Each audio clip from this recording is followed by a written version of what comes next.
Dave, how you doing? Good. Um, this is, I guess, because of Texas and OU, this is the last year of divisions. So you guys are playing for the last West title, and you guys have won quite a few of those. And just wondering kind of what you're feeling about that, playing for the last West title. Well, it makes it a little more interesting, I guess. It's the two teams at the top playing each other last day. It's difficult. We're on the road, playing in a really difficult place to win. If you're the visiting team, and they proved that again this year with 30 plus wins, I think. But I think it's good for our team. I made comment over a week ago to our players that having the opportunity to play Mississippi State and play Texas A&M is just, it's good. It's good for us in the long run as far as, you know, playing great competition and tough venue, and the two teams that are probably the hottest teams in our league, at least our division at this time. And, there won't be anything coming down the road probably that we haven't seen after this. Did the coaches have any input on doing away with divisions? Was that all the conference? And just sort of what are your feelings about not having divisions moving forward? Well, I made it well known that I don't like it. I don't like top to bottom 1 through 16 baseball's divisions. Look at the big leagues. And it seems like that we always, kind of follow their trend a little bit for the most part. Like, I'm surprised we still can shift past the base. I think that's probably coming down the road too, defensively. But I think there should be divisions. I think it keeps everybody engaged. I think, if you got maybe 4 divisions or at minimum 2, you got teams that are going to fight to the end. I think next year you got a team that's in second place trying to come in first, and they're fighting to get through the weekend, and maybe somebody that's right on their tail or just ahead of them is playing a team that's in 15th place. If I'm in 15th place, I'm playing my guys for next year. I'm playing the youngsters. We're going to finish out and see if we can get better. I think a lot of coaches will do that. They're going to play for the future. And is that fair to the team that's trying to, win a championship, when the team ahead of them maybe played that same team in the middle of the season and it was a different fight? So I don't know. I like divisions. I think it keeps fans interested more and go from there. But I could talk about that for a while. And I mentioned that at coaches' meetings when they brought it up, and they looked at me funny, like, I could just tell we weren't going to do divisions, even though we were talking about it. So baseball is about divisions.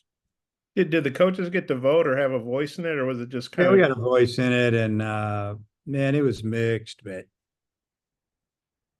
you could just feel it where it was going. And I don't think we were in. I just think some didn't know what to think, know what to say. A couple of coaches were new in the room because of they're coming in. Texas and OU were there. There was a few new coaches that were there with their teams, but it's what they're going to do. It's just what they were going to do. So I don't know. Yeah, I guess we kind of had a vote. Okay, well, I'll turn it back to Oliver. I might have a couple more depending on what the other guys ask. Thanks. I'll let you go ahead. Hey, Dave, have you settled on your starting rotation for this weekend? Yeah, Smith will go first. Gage Wood will go second. We'll leave the third game TBA. And are Tigert and Molina both still kind of options for that TBA option, or do you see them coming out of the bullpen, or how do you envision that playing out? Could be an option there. Yeah, definitely. And with Tigert, I noticed in his last start, I think his velo was maybe down a little bit. Is that something y'all noticed? Is there any injury concern there? Is it just what do you think going on? We've had him looked at. We've had him looked at, and as of right now, we're told everything's clean. So we might just give him some time off. Molina, you mentioned he's an option to come out of the bullpen. Is I don't think he's really done that since maybe his freshman year at Texas Tech. I mean, are you confident that if that's what he was asked to do? I mean, do you think he could do that? Or I mean, I know it's a little bit different starting versus coming out of the bullpen. I don't know. I'm confident in him when he's pitching good. I'm very confident in him. Now, when you bring somebody out of the pen, you got somebody down there hot right behind him because he's left. Maybe you got a right hander, or if it doesn't go good, you just go to the next guy. When you start a guy, it's different, So if we bring him out of the pen, he pitches well, he can stay in there, grab that starting job again. But we got him. He's just got to go out and throw the ball up better. That's obvious. So I think that's a good spot for him, and he needs to embrace it and get after it. Yeah, Coach, outside of Cortez, if you look at A&M and pretty much all their top arms, it seems like they're left-handed, 90, 92, similar profiles. Just what have you made of their staff and how successful they've been, even if the stuff doesn't necessarily jump off the page at you? Well, yeah, when you're talking stuff, you're talking about velocity. Their secondary pitches are very good. They all know how to pitch. They're, lefties that can locate, change speeds. Prager throws a fastball that has carry, and, it doesn't matter if you're throwing 99 or 92, if it has carry, man, it's hard to hit. It's hard to get on top of it. So he doesn't give much away. He's only walked like 12 the whole season.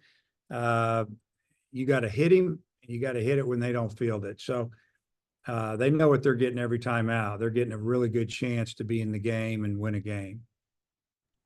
And obviously you face a lot of good competition in the SEC. You might see some of these teams in Omaha, but is there a little anxiety with this matchup where you're facing a team that you very well could see in a few weeks down the road, maybe not want to give too much away just since it's so close to the postseason? I don't feel that way. Things change week to week. I think we just want to play well. If we play well, we have a chance to win. If we don't, we won't.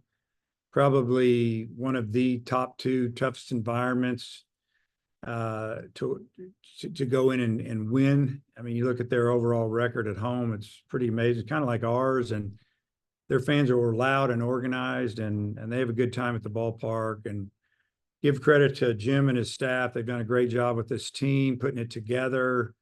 A lot of new guys have come in and are very talented, and a lot of good returners and guys with a lot of experience. So you throw that in with the crowd that loves their team, it's going to be wild down there.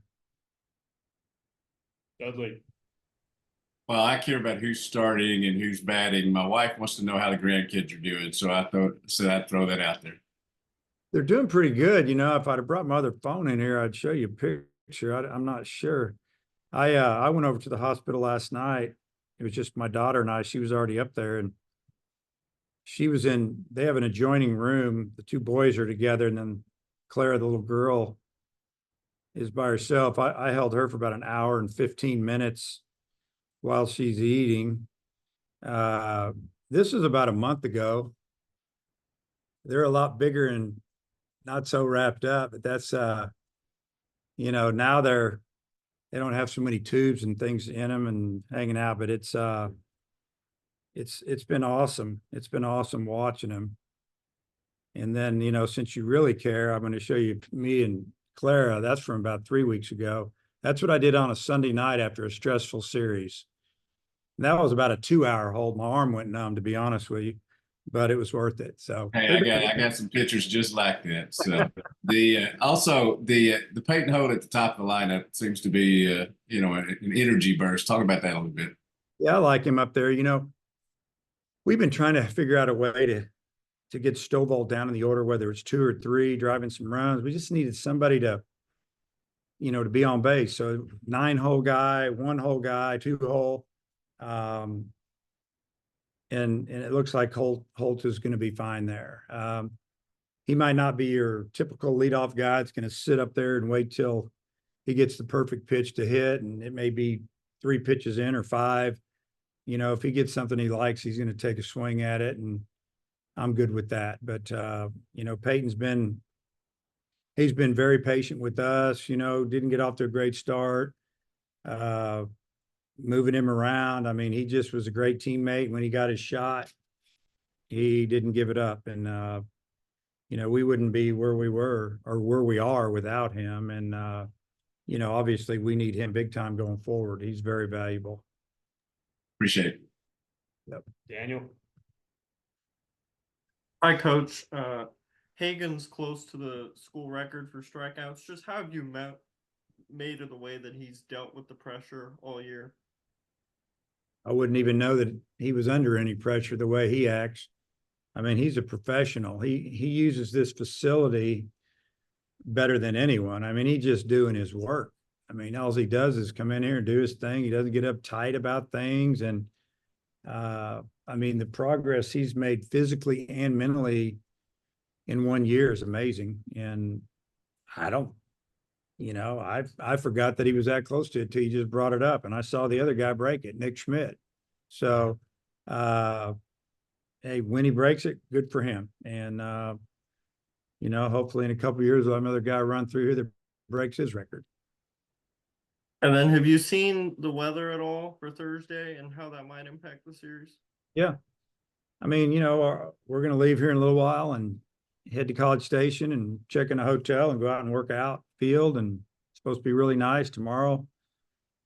A lot of chance of rain early, and then more breaks up, and then maybe some more coming in. Obviously we're not going to play the game, start the game. They don't want to start the game with, with Prager going either. We're only going to play an inning and then play 2 tomorrow or the next day, whatever. So yeah, I mean, it was the same last 2 weeks ago at Kentucky.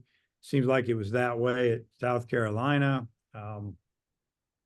We'll just go do what they tell us to do, but we'll be smart about it. And the weather looks pretty good on Saturday, or Friday. It looks really good on Saturday. And the way the rule reads, the new rules, we could play on Sunday if we need to now.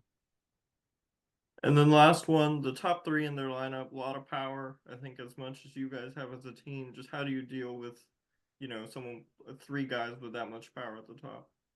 Yeah, those guys are incredible. Montgomery, obviously he was a transfer from Stanford. We really tried to get him. We wanted him. It's hated to see him go there. We recruited him out of high school and thought we were in the mix. Really visited Stanford, but Razorback, probably the best freshman in the country offensively. I mean, he's a threat big time, and he's leadoff for him. So Razorback is an animal. I mean, you could go on and on about this lineup. Laviolette is pretty darn good himself, and he's only a sophomore. I mean, powerful. He may be the best outfielder in the league. Who knows? Him or Montgomery. They're probably both first team SEC, and hard to get one and much less 2 in your outfield. So, yeah, I mean, they're hitting 308 as a team overall. I'm not sure exactly what it is in league play. Probably pretty close. Got over 100 home runs, 110, 115 home runs, and they're never out of the game. So you have to pitch them good until the last out. Thanks, Coach. Come back around, Bob, and then Hutch. Yeah, Dave, you guys have won every one of Hagen's starts, I think. I know he hadn't been the winning pitcher necessarily, but most of the time he has been. But you've got to win one game to win the West, and I know you want to win more than one. But Aggie's got to sweep. You all got to win one, but you got to play them at their place, like you said, how tough that is. So kind of how do you weigh that against? You only have to win one game to clinch. They got to sweep. No, I didn't even know that, Bob. Thanks for letting me know. I appreciate it. Haven't talked to the team about it and haven't brought it up one time. So we're just going to go play. Obviously, we want to win the series. That's our goal at a minimum, and let the chips fall where they may, where we end up. But we're going to try to do everything we can to win game 1. If we don't, we'll do the same game 2 and game 3. So, we've been in this position before. We've been in position before where it went good. We've been in position before when it didn't go well. You just play. Baseball is an interesting game. You never know how it's going to go when you don't play every day. When you're playing professional baseball, you get a little bit of a feel. Might take Tuesday off or Monday off, but you're playing the other 6 days. This time of year, you're playing on the weekend. You don't play during the week. You play on the weekend. It's kind of a strange feel. It's not like you're starting over. You're a little more rested, but you just hope you can kick it into gear if you finish strong the previous weekend. And that's easier said than done, especially when you're facing a guy like Prager and a team like Texas A&M. So to me, I don't want the players to get all uptight about it. it's just, let's go play well. If we play well, we have a chance to win. If we don't, we won't. Emily, he's obviously an older guy, and I don't know if you sat down with them or Matt, or maybe you both did, but and he knows he hadn't been pitching well. I just wonder, from a maturity standpoint, a guy that's older and pitched a lot, kind of how do you think he'll? You said he needs to embrace it. Kind of what feedback did you get from how he's handling it? Which pitcher? I'm talking about Mason. Sorry. Yeah. No, I mean, I think he's been fine. His workouts have been fine this week. Attitude's been good. Like you said, he's older. He knows he's got to pitch better. I mean, he's more upset about it than anybody. And we need him. He knows we need him. He doesn't want to let the team down. Good things are going to happen for him if he keeps his head up. He's done it before. He'll do it again. Sometimes there's some hiccups throughout the season individually and as a team. And, I just feel very fortunate that we were able to come back and win on Sunday. That was a huge win for us. So, he's working hard. He'll be back. I didn't even know the gender of your grandkids, but you mentioned Clara. So I don't think we can write her name and not mention the boys' names. I was wondering if you'd mind sharing what the boys' names are. Yeah, the boys are identical twins. There's Troy and David, named after the two fathers. Jacob's father, who's my daughter's husband, Jacob, his dad's name's Troy, and then the other one's named after me. How about that? And then Clara was just a name that my daughter really liked. There might be a little more to that, but yeah, that's what you have there. Okay, thanks. Hutch, close it out. I just got a quick one, Dave. It's a little bit of a random question, but is it a coincidence that Hagan wears number 33? Not really. I usually put guys that I put some pretty good lefties in number 33 and number 32, and I'm a little superstitious, maybe. I don't know. But I don't remember off the top of my head. Hagan wasn't one of those guys, hey, I really want this number or that number. I think it was, hey, what do you think about number 33? And he's like, that sounds good to me. So I think that's how it went down. You probably have to talk to him. I've dealt with a lot of kids since then. Was Schmidt the first guy that wore 33, or did you have another guy before him? No, I don't remember, because I did obviously had another guy that wore it, but Schmidt came in he came here in 2005. So we'd only been here. That was our first recruiting class, really. Coach Jorn, Coach Deggs, and myself were those guys, because inherited the team, brought in a couple guys when we got here for the 2003 season. And 2004, I guess you could say that's our first, because we had a lot of young guys from transfers. And then maybe the guys we got to look at a little bit longer were the guys that got in here in 2005. And we had some pretty good ones in that class. Thanks. All right, Coach. Thanks for chatting. All right, guys. See you down there.